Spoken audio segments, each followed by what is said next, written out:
Hello, and welcome to everyone to our speaker coffee chats for our 18th annual Canadian Holistic Nutrition Conference. We are very excited. The topic this year is the longevity link.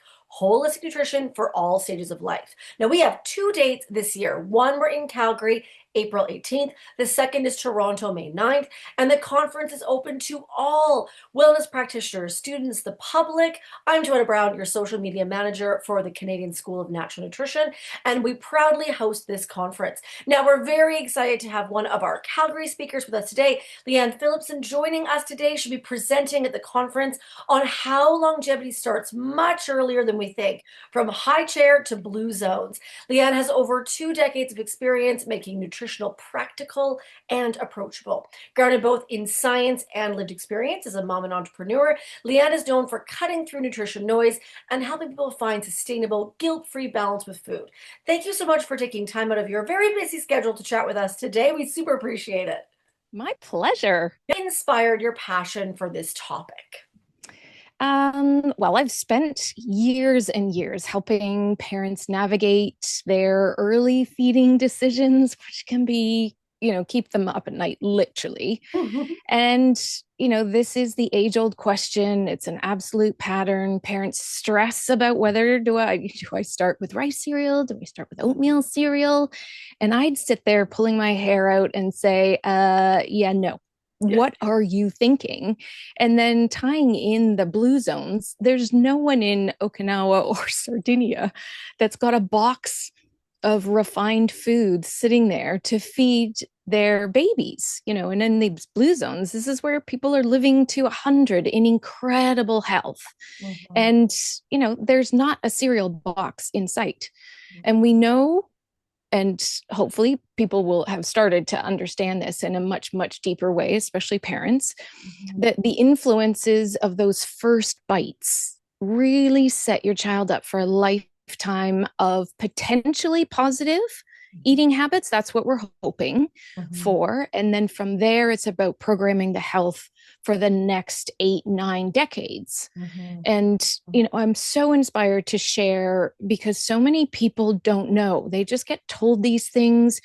And when you're a new parent, you're in a place where you're confident, you're building your confidence as a new parent. And when you're told these things by your doctor or different groups that, we're going to start with these foods, you just sort of the ability to ask the questions and say, hang on a minute, or there's something I read the other day. It's about pushing those paper walls, right? Like, is this really what we're thinking about?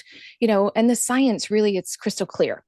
That there's this critical 1,000-day window from conception, and many people don't think about from conception, all the way to about age 2, where we're really literally setting the biological foundation for everything from the microbiome. I talk so much about that, to the immune system, to the taste preferences, eating habits, of really even how a child's metabolism at age 45 is going to function from everything that's happened, as they have started.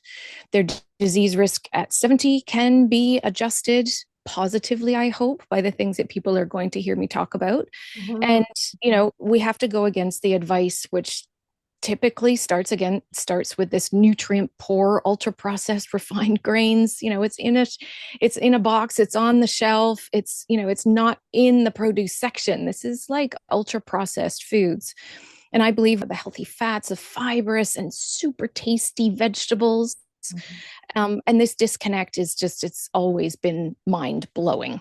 So my goal in my presentation is to connect the dots so that the attendees can walk away understanding this 1,000-day window and how it matters so profoundly, and not in an overwhelming way, but in an empowering way. I always come at this by offering knowledge so that you can put that into your own parenting filter or into your own clinician filter and think, right, yeah, that absolutely makes sense.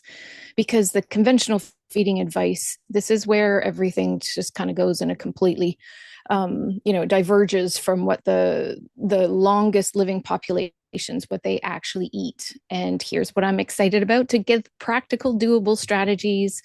They're in my books, but I'm going to be talking about this to introduce those longevity foods. The vegetables, yes, vegetables, the pulses, the good quality proteins from the start of 6 months onwards, because we all want to raise healthy, happy kids. And just to expand from that is to think that we're raising future centenarians. Mm-hmm. And that might shift a perspective to know that the effort that you put in now is really setting them up for a lifetime and even future generations of health. Love it. So it sounds like, you're talking about cutting through that noise, right? That information overwhelm. People are always overwhelmed with contradictory information online. Like, we just feel like the brain is really full.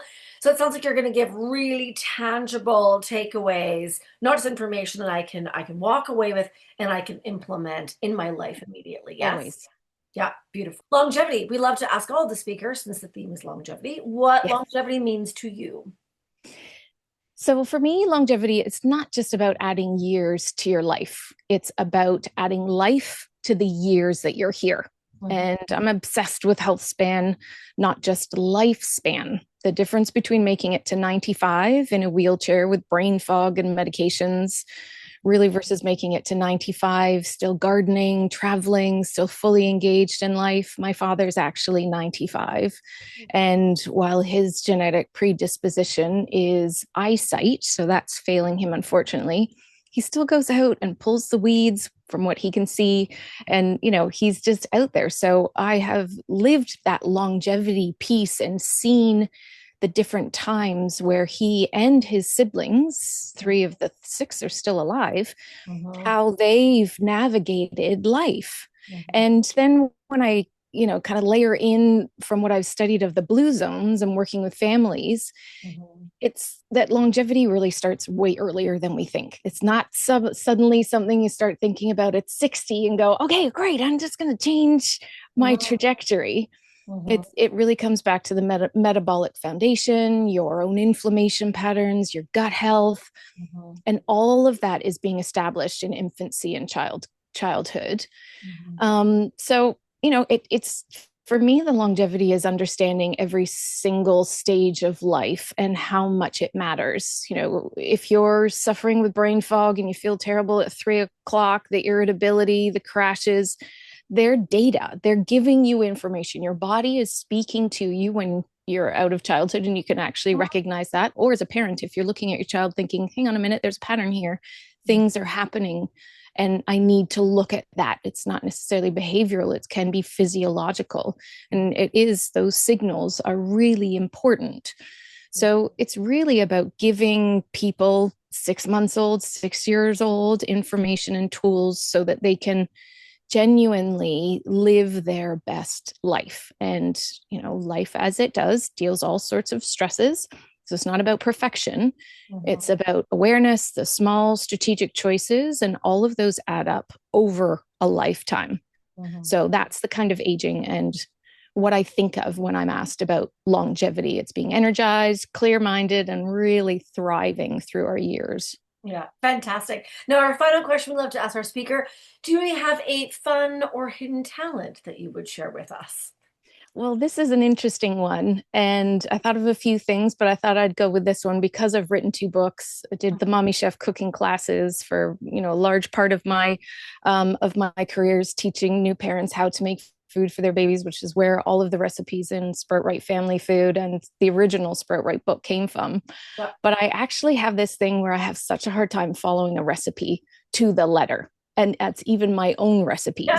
I'm always tweaking, substituting. I wonder what if I added this?